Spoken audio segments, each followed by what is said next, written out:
there's this old story in King Arthur where the knights go off to look for the Holy Grail, which is either the cup that Christ drank out of at the Last Supper, or the cup into which the blood that gushed from his side was poured when he was crucified. The stories vary, but it's basically a holy object, like the phoenix in some sense, that's a representation of transformation. So it's an ideal, and so King Arthur's knights, who sit at a round table because they're all roughly equal, go off to find the most valuable thing, and where do you look for the most valuable thing when you don't know where it is? Well, each of the knights looks at the forest surrounding the castle and enters the forest at the point that looks darkest to him. And that's a good thing to understand, because the gateway to wisdom and the gateway to the development of personality, which is exactly the same thing, is precisely through the portal that you do not want to climb through. And the reason for that's actually quite technical. This is a Jungian presupposition too, is that, well, there's a bunch of things about you that are underdeveloped, and a lot of those things are because there's things you've avoided looking at because you don't want to look at them, and there's parts of you you've avoided developing because it's hard for you to develop those parts. And so it's by virtual necessity that what you need is where you don't want to look, because that's where you've kept it. And so, and that's why there's, you know, an idiosyncratic element of it for everyone. Your particular place of enlightenment and terror is not going to be the same as yours, except that they're both places of enlightenment and terror. So they're equivalent at one level of analysis and different at another. So anyways, back to fiction and what it does, it distills truth, and it produces characters that are composites. And the more they become composites, the more they approximate a mythological character. And so they become more and more universally true and more approximating religious deities. But the problem with that is they become more and more distant from individual experience. And so with literature, there's this very tight line where you need to make the character more than merely human, but not so much of a god that, you know, one of the things that happened to Superman in the 1980s, Superman started out, he's got a heavenly set of parents, by the way, and an earthly set of parents, and he's an orphan like Harry Potter. Very common theme is that when Superman first emerged, he could only jump over buildings, you know, and maybe he could stop a locomotive, but by the time the 1980s rolled around, like, he could juggle planets and, you know, swallow hydrogen bombs, and, you know, he could do anything. Well, people stopped buying the Superman comics because how interesting is that? It's like something horrible happens and Superman deals with it. And something else horrible happens and Superman deals with it. And it's like, that's dull. He turned into such an archetype. He was basically the omniscient, omnipresent, omnipotent God. And that's no fun. It's like God wins, and then God wins again, and then again God wins, and, you know. So then they had to weaken him in different ways with kryptonite, you know. So green kryptonite kind of made him sick, and red kryptonite, I think, kind of mutated him, if I remember correctly. And anyways, they had to introduce flaws into his character so that there could be some damn plot. And that's something to think about, you know. There's a deep existential lesson in that your being is limited and flawed and fragile. You're like the genie, which is genius in the little tiny lamp, you know, this immense potential, but constrained in this tiny little living space, as Robin Williams said when he played the genie in Aladdin.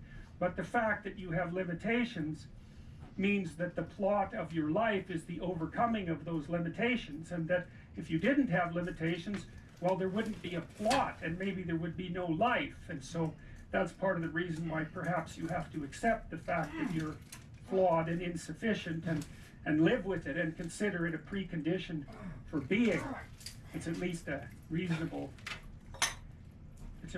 idea. So anyways, one of the main characters is the country, the known, the explored territory. We went over that a bit, and it always has two elements. I mean, your country is your greatest friend and your worst enemy, you know, because it squashes you into conformity and demands that you act in a certain manner and reduces your individuality to that element that's tolerated by everyone else. and it constrains your potential in a single direction, and so it's really tyrannical, but at the same time, it provides you with a place to be and all of the benefits that have accrued as a result of the actions of your ancestors and all the other people that you're associated with. So there's the good tyrant or the bad tyrant and the good king, and those are archetypal figures, and that's because they're always true, and they're always true simultaneously, which is partly why I object to the notion of the patriarchy, because it's a it's the what do you call that? It's the apprehension of a mythological trope, which is that of the evil tyrant, without any appreciation for the fact that the archetype actually has two parts, and the other part is the wise king. And you can tell an evil tyrant story about culture, no problem, but it's one-sided, and that's very dangerous. Yeah. Because you don't want to forget all the good things that you have while you're criticizing all the ways that things are in error. That's a lack of gratitude, and it's a lack of wisdom, and it's founded in resentment, and it's very dangerous, both personally and socially. I told you that Captain Hook is a tyrant because he's got this crocodile chasing him, and the crocodile has a clock in its stomach, and that's death. It's like, obviously, right? Tick, tick, tick, tick. And it's a crocodile, and it's under the water, and it's only got a taste of him, so he's being chased around by death, and that makes him terrified and resentful and cruel and bitter, and so he's a tyrant.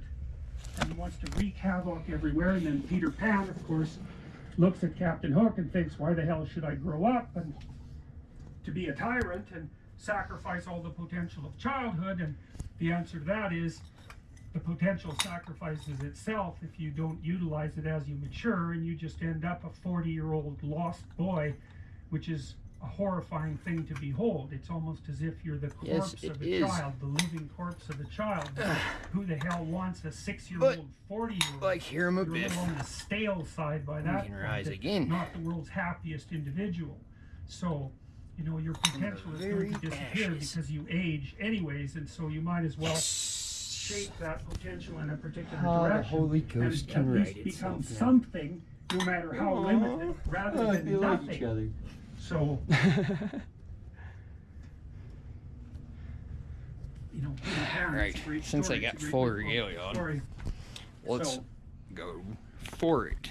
Well, so let's talk about tyrants. Well, not only are they mythological figures, but they exist, and they tend to be deified. I mean, Stalin was, for all intents and purposes, God the Father in Soviet Russia, although he was pretty much only the worst elements of Old Testament God, who was, constantly smiting people and wiping out populations and doing all sorts of things that seemed to be quite nasty. But nonetheless, people worshipped him in many ways, and he's a representation of just exactly what goes wrong when things really go wrong, when people stop paying attention and when they all lie, because one of the things that characterized the communist state was that no one ever got to say anything they actually believed, ever. And that was partly because 1 out of 3 people was an informer, which meant if you had a family of 6 people, 2 of them were informing on the government about you, and that included your own children.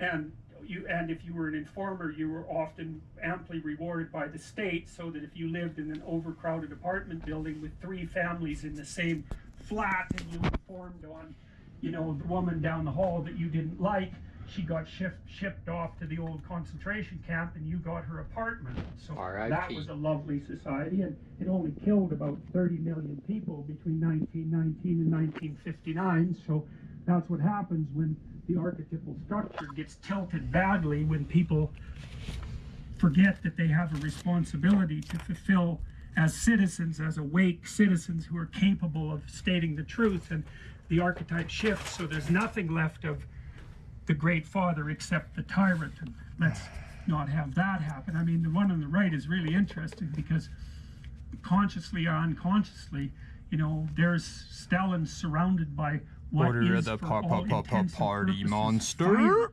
He looks like Maleficent in Sleeping Beauty when she shows up at Aurora's christening. She puts her arms up in the air and green fire surrounds her. It's like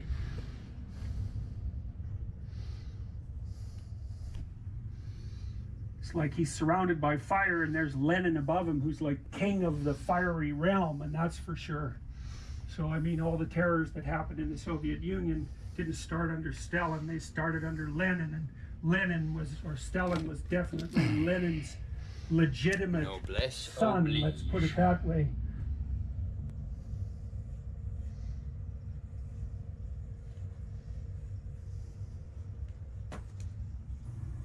Accept responsibility for the catastrophe of your life. And I that way you am. transcend it simultaneously. And there's an unbelievably It's a hopeful pretty cool message in there. catastrophe, And the I message gotta is, say. you're It's a actually fun strong one. enough to do that. You just don't know. And you won't find out till you do it. You can't find out till you do it.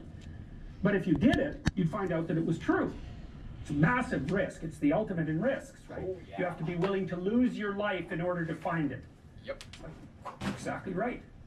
So that picture, when I started to understand that picture, well, every time I look at it, it just blows me away. I can't, it's an unbelievably sophisticated set of ideas.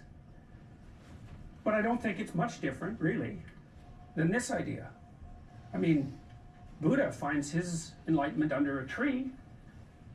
It's not fluke that that's the case. That's his natural environment. And he's sitting in the lotus here. The lotus opens up. It's this thing that springs up from the depths. And he sits there illuminated the same way. He's got a halo.